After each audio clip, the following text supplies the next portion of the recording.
Well, what's up again, guys? Brian here at 3TR, and welcome to episode 167 of my weekly Q&A show, The People's Questions. Pretty slow week in terms of questions and videos this time around, but heck, I know we're kind of getting into the little drought season of gaming, and so we don't really get a lot of content this time of the year. But heck, I still get a really great set of questions from about 4 of you awesome people out there, both on my PlayStation Network and my Xbox Live, so I'm actually kind of happy I'm getting questions from multiple different sources, so that's a great thing. So to start off with the first 4 questions coming from a regular of mine going by the name of Ace Arcadia, and you want to know, what is the weirdest game I've ever played? Hannah Montana the movie.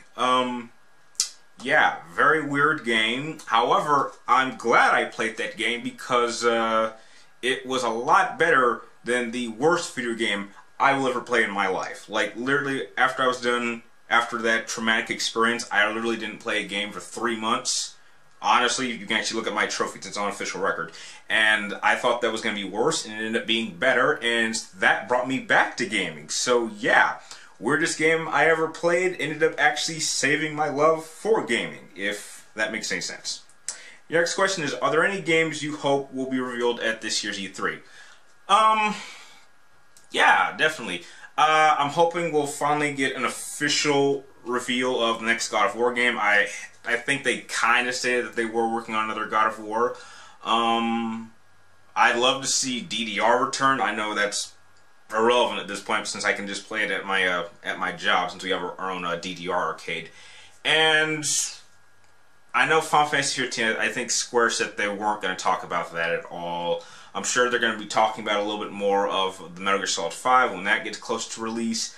In terms of exclusives, I'm really curious to see if Quantum Dreams is going to actually be doing anything. I mean, I absolutely loved Heavy Rain and Beyond Two Souls, so I really would like to see what their first project for this current gen systems is going to be. Your next question is, do I have a favorite handheld game? Ooh.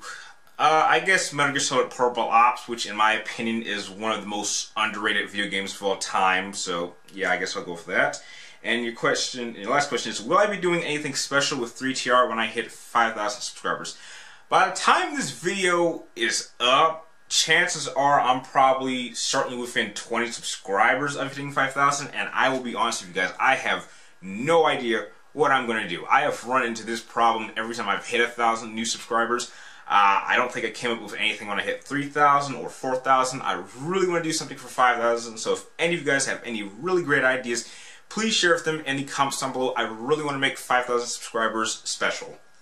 The next 4 questions come from another regular of mine going by the name of Nearly Jesus, and you want to know, have I seen Patton Oswalt's Fillerbuster? If not, you think I will find it really funny.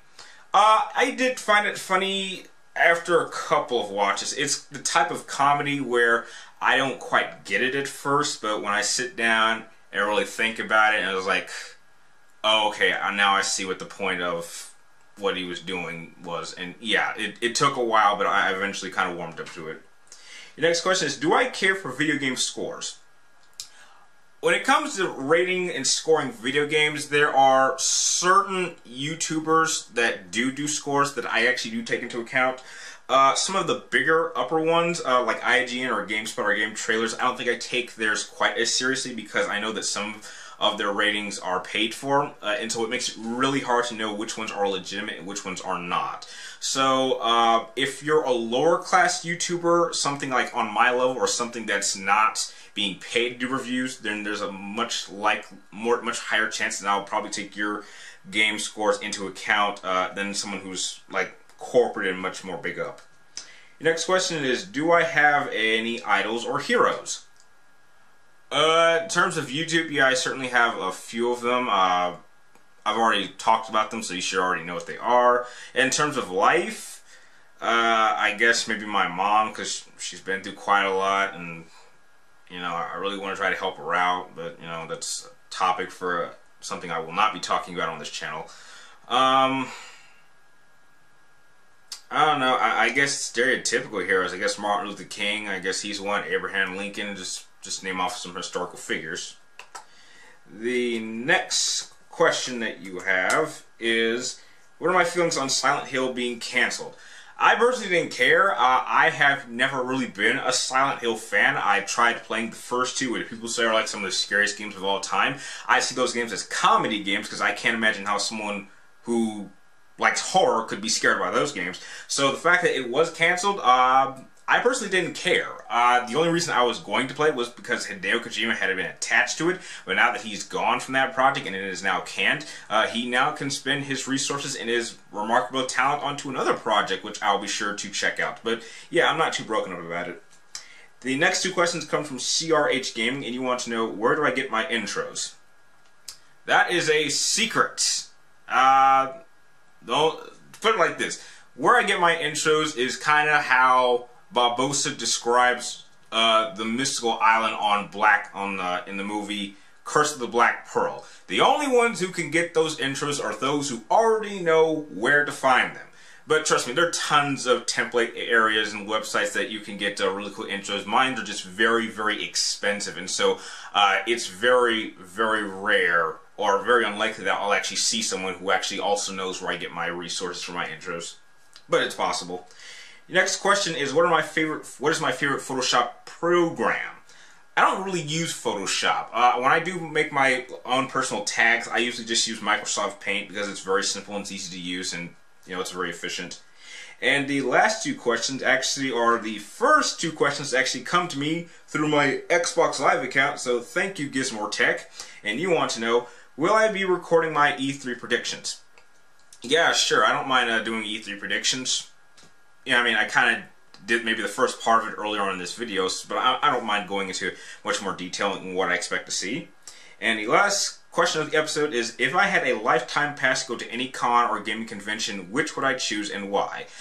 Oh, this is an easy one. I would absolutely love to go to the Tokyo Game Show. However, I would only go if I could bring 2 of my friends with me. The reason being is because, one, it's in Tokyo, and Tokyo is definitely one of the places in the world I absolutely want to visit before I die.